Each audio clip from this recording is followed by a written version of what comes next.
I'm delighted to be here to discuss issues regarding gender that are special to our field in economics, and also that are more general regarding academia and perhaps STEM fields as well. So I group these issues, many of the issues that Michael mentioned, in what I call the demography of economics. And what I mean by that is how male and female economists are generated or born from the time they're undergrads, and then they become graduate students, and whether they persist in one field or another in economics.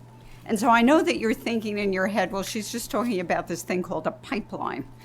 But I want to replace the pipeline metaphor, because by thinking of this as a process of survival or not, we can better think about treatments and interventions. And by thinking about it as this process, as a real life cycle, we can also consider other aspects of our own life cycles, such as family formation. Okay, and we can ask where in the process there is the highest mortality rate, and what part of mortality we can intervene and we can alter. And so as you can see here, the largest relative mortality of women actually occurs at the very, very start of the process among US institutions that train most of our graduate students, and this is the top 100 universities. There are a bit more than 2 men majoring in economics for every 1 woman. This is at the very start. But the ratio of female to male BAs at these institutions is actually somewhere above 1. So we lose them at the start, and we are not losing them because of seminar culture. We are not losing them because of economic job market rumors. We are losing them because they don't understand what economics is, okay? There are 2 males for every female PhD. So nothing's really changing from the BAs to the PhD. 3 males for every female assistant professor and associate professor, and 6 males for every female full professor, and those, of course, are the top dogs. Note that the fraction female doesn't change much from econ BA fraction much until the tenure ranks. Now, in fact, the fraction female among graduate students, as you can see here, has been flat for the past 20 years. One of the main reasons, as I'll show you, is that it's actually been flat among undergraduate econ majors for the past 30 years. We lose out at the very start, before the real process has begun. And I just want to mention that although I'm including international students who attend US institutions, one also has to think about the international market as well, since our graduate students, as we all know, are international. Note as well that the fraction among full professors has more than doubled from 6 to 14% across this 20-year period. For the undergraduates, this is a 30-year period that I'm showing you here. If you just look at the dark blue bar, that's for the top 100 universities in the US, and the gray one is for the top liberal arts colleges. And you can see that here, this is the ratio of males to females adjusted by BAs, really hasn't budged very much. Okay, what about treatments? Interventions to reduce this mortality rate is what I mean, and the issues will vary by demographic stage in economics. That is, by the phase in the academic life cycle, and treatments and interventions that we can think about and that we're going to discuss will also vary. For example, among the undergraduates, and I've run an RCT that we can talk about with 20 treatment schools to see whether we could move the needle concerning undergraduates. Encouraging undergraduate women to major in economics is also making economics about real issues. Before they even enter their universities and colleges, before then, they have decided that they don't want to major in economics to the same degree as men do, before they really know anything about the subject. Why? Because at the breakfast table, they've learned that economics is about making money and finance, and they don't see the people, they don't see inequality, they don't see obesity, they don't, maybe a bit about obesity, they don't see, they don't see that it's about real people. So we have to emphasize that economics really is about real people. Among the graduate students, there are issues concerning mentoring and advising. There are issues concerning, quote, the seminar culture. Among assistant professors, there's issues concerning tenure and publishing, credit for co-authorship, problems perhaps in refereeing, problems perhaps in bias in the tenure process. And at all ranks, there are the problem of competing clocks, the tenure and the biological. That's an issue in many up or out fields, in many fields in which there is promotion and making partner or getting tenure, for example. And finally, why does any of this matter? One reason is that male and female economists actually appear to have different interests as shown in their fields of specialty. And I just coded up two things. I took all the NBR information about program groups there. You can see a couple here, and I coded up fraction female among research associates and among faculty research fellows who are a bit younger. And with forgetting the outlier for the trade group, you can see that by and large, the fraction female changes with these different groups. And let me move to one other thing, and then I'll summarize what it is. I also coded up all of the Harvard PhDs that have been on the market for the past couple of years. You can do this for other departments, of course, and you can also see that there are very large differences. So relative to men, women have gravitated to fields such as labor, education, health, IO, less so, and thank goodness we have an exception on the panel, to macro and econometrics and finance. Thus, knowledge creation and the world of ideas with too few women will be very different on the extensive margin. That is, they go into different fields. What about the intensive margin? We really don't know that much about what the world of ideas, how the world of ideas differs by gender within these different fields. Okay. So with that, let me conclude. And because there are so many graduate students in the audience, I want you to see that who I am today and who I was when I was a graduate student are really very different. So this is fearless girl me with long, long hair, wearing what you can see is a mini skirt, facing somewhat Raging Bull, the great C. Vann Woodward, one of the greatest historians of the American South, lecturing to him about slavery. So thank you very much.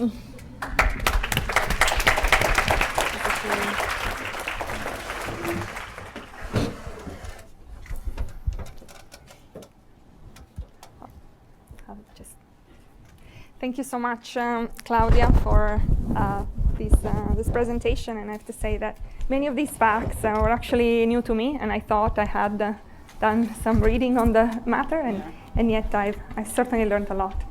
And so I'm going to start with just a few questions for our panelists. And in fact, I wanted to follow up a little bit on what I think is a very important theme that you touched upon in these slides. And so we have a lot of attendees here. That's fantastic. And actually I see a lot of female attendees, also many male attendees.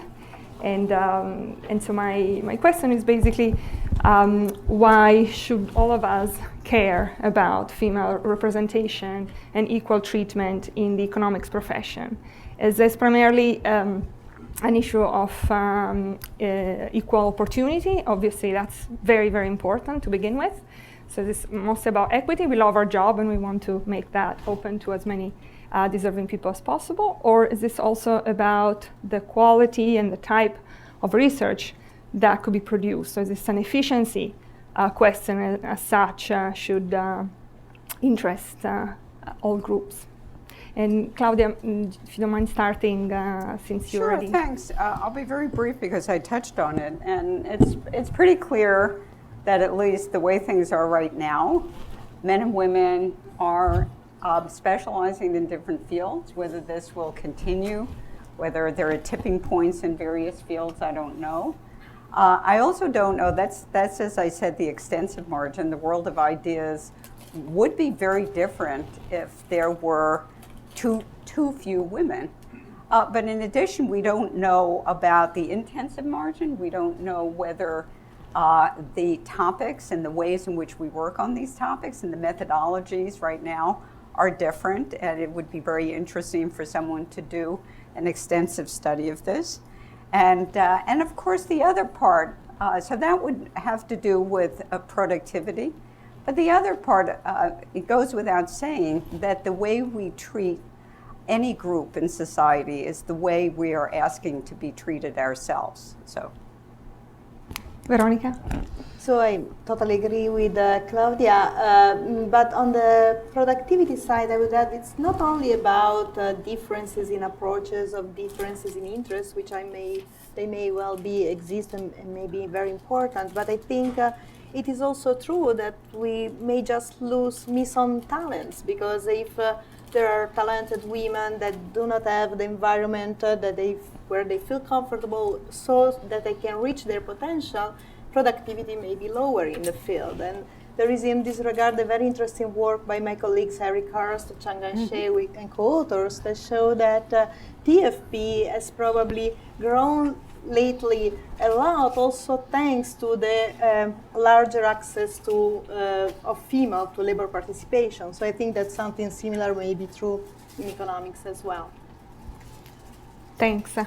And going back, I would say, to the challenges and the progress that has been made. I think, as Michael emphasized at the beginning, it's impossible not to notice how the debate on the subject of female representation, my volume suddenly went up a lot, but this debate is now at the forefront of many discussions in this profession, and so progress is being made, and I think it's important for our graduate students to know that our profession is improving, but challenges remain.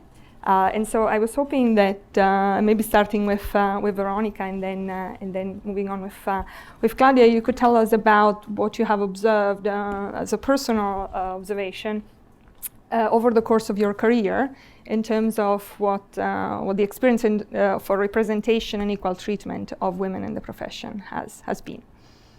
Sure. So I did my undergrad in Italy, as you may know. So my experience in the economics profession in the US goes back to my PhD, which I started at MIT in 2001. And at the time, we were like a third of the class, with Patricia, who is in the audience. We were women. And looking at the numbers from Claudia, it looks like this was pretty representative of the average in the US top institutions. And this has not changed much, unfortunately, over the years. So it looks like the participation in the economics profession already at the PhD level is still something that we have not made much progress on.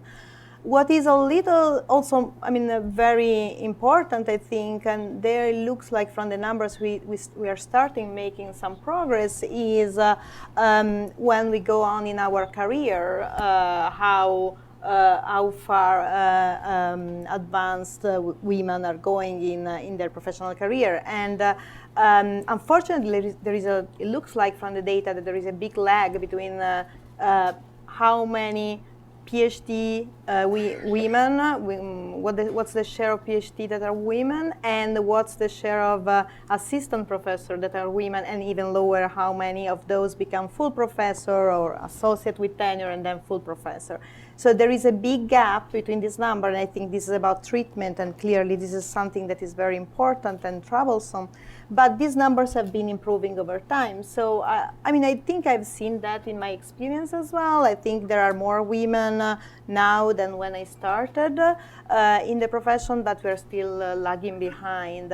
And I mean, just to give you some more personal experience, in conference, I've participated in conferences, a lot of junior colleagues have raised the issue of lack of mentorship or role models in macro, and given, as you have seen, I'm one of the minority in the minority in this respect.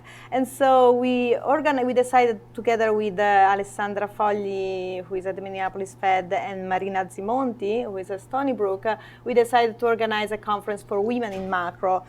We did the first edition last year, and this year we are going to replicate that here in Chicago, actually with BFI as well. And it was pretty successful. At the beginning I was a little suspicious because, you know, you don't want to seclude yourself or segregate yourself even more than what we are already. But I think it was a great opportunity for different generations of women to interact, network, for younger women to ask advice about how to succeed in the career, and also to feel less alone in the profession, like to feel an environment where you are more comfortable. I think that that's important, and there is lack of that. Everybody was very happy, and one thing that we noticed, if anything, is that the culture in the seminar was pretty different from a typical macro seminar. I would say it's not that it was less aggressive in content, because people were criticizing the work and there were discussions, but the style was very different, and maybe the profession would benefit from having a larger share of women and a change in the culture overall. Claudia? Okay, thanks very much. So for me, there have been huge benefits of having more women. So I was looking back over my own CV. Mentally, so it may actually be somewhat different. So what I say, I hope, is correct. So when I first began, there weren't many women in the field, and then there were in economics, and so there'd be even fewer in my own field of economic history, which actually lagged tremendously in attracting women for reasons that I don't know. So in fact, among the huge benefits is that my first co-authorship with a woman was my paper with C.C. Rouse on orchestras. And before then, it was all co-authorship with men. Not that that was so terrible, but what's interesting is that after I co-authored with C.C., then almost everything that I was writing was either with other women, some of whom are right here, or with a person who many people know who was actually quite proximate to me, so maybe that's why we worked together. He's also pretty smart, so that was helpful. Okay, so those are the benefits. There's one big cost that I think we'll all agree, and that's longer lines at the women's bathroom. Used to be no lines, now there are lines. Let me mention a couple of other things which are more subtle. And this one I would love to get data on, but I haven't been able to, which is that for the longest time, economics women didn't have a lot of kids. And in particular, you would never see a pregnant assistant professor, okay? You might see a pregnant tenured associate professor, a tenured full professor, but now there are babies all over the place, and it's a wonderful thing. It's phenomenal. And that certainly didn't exist before. So many changes, benefits, personal benefits for me. Thanks. This is exciting to hear. So I want to take advantage of the fact that I have a top economic historian and a top macroeconomist to think about one at least big picture issue, and that relates to the fact that many features of modern academia were shaped during times in which women were unlikely to work. So most academics were male, and they typically had non-working spouses. And so my question is whether you think that this historical heritage has created structural features in academia that might affect female representation and equal treatment, and also possibly if you could comment about whether this might affect economics in some particular way as opposed to other disciplines. Claudia, please start. Sure. I think that, as I said before, in almost all professions that are up or out, and even those that are subtly up or out, such as in banking, where it may not be up or out, but if you don't go up, you sort of know you're out. So, as opposed to making partnerships or making tenure, where it's often that you really are out at that point, it sort of goes without saying. It's a very, very simple point that when this was constructed, and all we have to do is read very good works like Ed Lazier's little book on personnel economics to find out exactly why it exists and how it makes labor markets more efficient. That's very nice. But we then get these competing clocks. And the competing clock notion is even worse in academia now, particularly in economics, when, let's think about the fact that when I was a graduate student, you went to graduate school straight out of being an undergraduate. That picture of me that I showed you, I was 24 years old and I was just about to get my PhD. So things have changed. So people get their BA somewhat later. They take a couple of years out to be an RA for someone.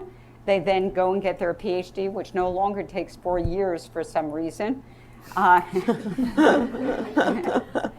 And so add up so that it has added about 4 additional years. And so these competing clocks are competing even more now than ever.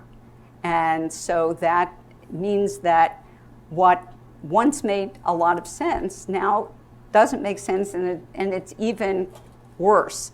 Let me go one step further, which is that one of the, a main issue that we're facing in this conference today is that we inherit not just the institutions of the labor market, but at the same time we inherit social norms of our society. And so for many women who are going on the same track as the person, let's say a man whom they love and want to have a nice family with, they often, because of the social norms of our day, step back. And when they step back in academia, they become adjuncts. And we can talk about the huge increase of adjuncts. So this fall off from assistant professors to tenure, we have to figure out where are they going. And they're still productive, but they're not at the same level. Okay. Thanks, Veronica. So yeah, clearly the dual clock is one of the main issues for women, not the only one, but definitely one. I think one issue with that is also that, of course, ideally, our objective is to arrive to a situation where in the profession and in all professions there is total equality between men and women, and everybody take some of the burden of the family work and the same way of the other partner. Unfortunately, I don't think we are there yet, and this raises an issue about, for example, how we treat paternity and maternity leave. Because in order to aim to arrive to this ideal work where everybody does work the same amount both in the family and at work, there is equality in the treatment of paternity and maternity leave. But this often, unfortunately, means if there are colleagues who have their wives at home that do not work and stay with the kids, these colleagues are disproportionately advantaged relatively to the female colleague who not only are having kids and spending time there, but they don't have this extra time that this colleague have. So I think, there is a need to think about this issue for the transition. Ideally, I agree. I see the other side of the medal. You don't want to give the wrong incentive to men not to take care of the kids. So there is a tension there, and it's not easy to resolve, but I think there is a problem, and we should be aware of that, and it's something that could be part of the discussion to improve the situation. Another thing that I can mention, you asked about economics relatively to other disciplines. I think that this issue is maybe also a little worse in economics because, for the good of it, we do not have this long postdoc after PhD. So in many disciplines, more science, people have long 1 or 2 postdocs or even 3, so many years in postdocs. So by the time they become assistant professor, probably they will have kids and the tenure comes much later. In economics, now there are postdocs, but they're typically just 1 year. So there is a clear connect between the biological clock and tenure clock that makes things harder. And I was thinking that the geography, sort of in terms of historical features, the fact that many universities are in remote areas of the country, or simply the fact that when we look for jobs, we look everywhere, is increasingly problematic when you have dual career couples. That's not just a problem for women; it's not only for men. Academia, I guess. Right.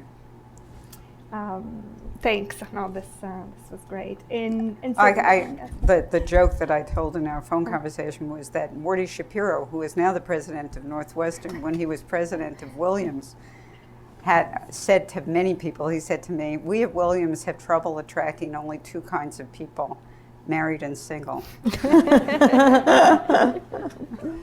And obviously these are structural features that will take time or may to address, or at least to think about. But I've noticed over the years an increase in the evidence, sort of a new, really interesting body of research that's providing new data and facts to the debate about representation and treatment. So just a few examples, not exhaustive, but Heather Tarrson is going to join the Booth School of Business next year as an assistant professor and work with Claudia. Erin and has worked on tenure and co-authorship. Erin Hengel, who's I think here, signed up for this lunch, has thought about the reviewing process, as well as David Card and his co-authors. I find this research important at pointing out that there are other mechanisms that might be more subtle and difficult to observe that matters for the issues we're discussing today. So I was hoping to discuss with you both sort of what is the role of research in the debate, what type of research might be needed, and also when I was thinking about these papers, I started wondering sort of what are the natural safe sources of funding for this type of research, or what are the natural fields to which this research can belong to, and it's not obvious that from a career perspective, studying these topics has sort of a natural place, and so this might act as a barrier. And whichever one wants to start, but maybe Veronica, since sure.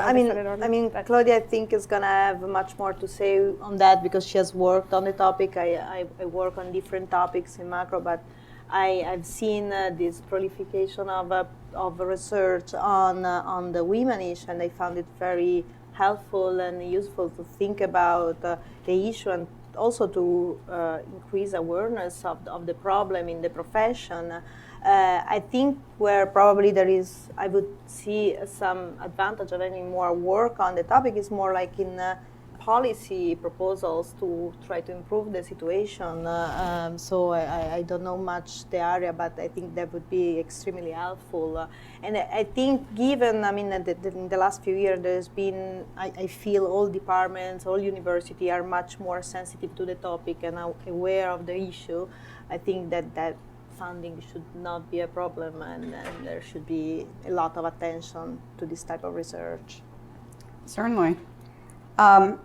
So there are lots of, so you've mentioned a number of important pieces by Heather, Alice Wu, by Aaron, David Card, Kelly Bedard, and others on the issue of paternity leave.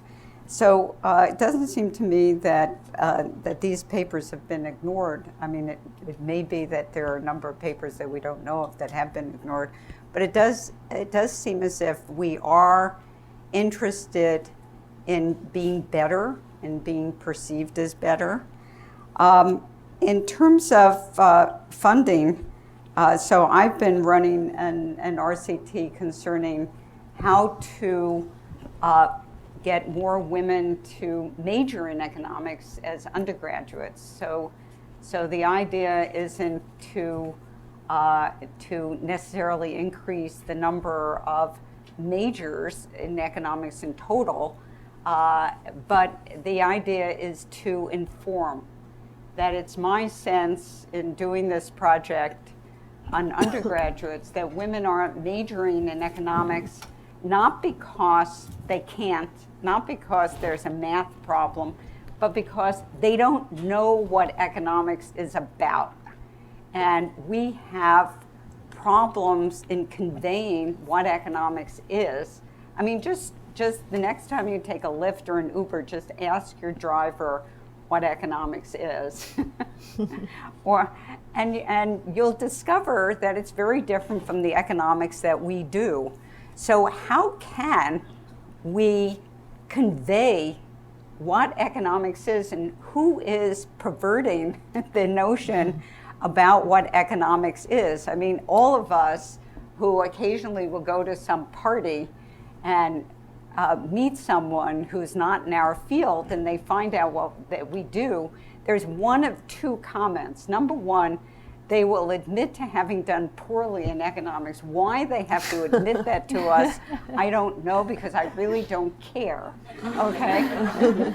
And the second one is that they'll ask us how to invest their money. Okay, I don't want that either because I'm not gonna help them, okay? So somehow, and I don't want to blame this on the press, and there may be a member of the press in the audience, but somewhere there's some problem in how what we do is being conveyed to the populace. One final thing, which is that in terms of the remaining questions that we need to get a good answer to, is one that concerns women indirectly, which we've been referring to, which is we have policies in firms and in states in the US and in countries that allow paternity leave. Men don't take it. And the question is, are men not taking it because of a multiple equilibria issue and a perceived lemons problem? And I think that some really good experiments could be done, and I'm sure that some good big funder would be willing to support that. Okay. Thanks. Now, these are very useful ideas for our students in the audience too. And so this might be the last question. And so I was thinking, as we walk out of this room as individuals or people who belong to departments, in particular as we think about the more sort of unobservable features of the profession that can contrast representation and equal treatment, what do you think we should be doing on a day-to-day basis? So holding some of the structural features fixed, what can be done in the short and medium run to improve on representation and treatment? Yeah. Okay, let me just say one thing about undergraduates, in which we'll get to this. What we've discovered is that women as undergraduates have very good data on the grades that they get in their principal's course. And you can see that even among those who came into some institution that I call Adams College, to disguise exactly what it is, even those who came in and said, I'm interested in this thing called economics, if they get below an A- in their principles course, they drop their fraction who eventually major in economics versus the guys who, as I put it, you can hit them over the head with a baseball bat and they would still stay in economics. So a treatment that we've tried in our RCT, and it's a treatment that we can do for everyone, is when someone gets below an A- in economics and they're really interested in it, you tell them that's okay. And this is why you're interested in it. And you just support them and you tell them that they will do better and we will help them. And this is working. Thanks. Veronica, you want to So add? I would give two suggestions. One is to the students, and the PhD students in particular, the ones that are close to their career, like be ambitious, just don't give up. Claudia was talking about people that give up their career for their relationships. I think that's not healthy for your relationship or for your career. So I think you should be ambitious and go for your successful life that is going to pay out also for your personal life. And for the faculty that are here, I mean, there are things that are hard to change because policies are not easy to implement, like climate, culture, and so on. That I think the just thinking, be aware of the surrounding, of who is around you, and making people in the right spot to be able to speak up and reach up their potential is, of course, the most important thing. I want to thank again our panelists and everybody for attending. So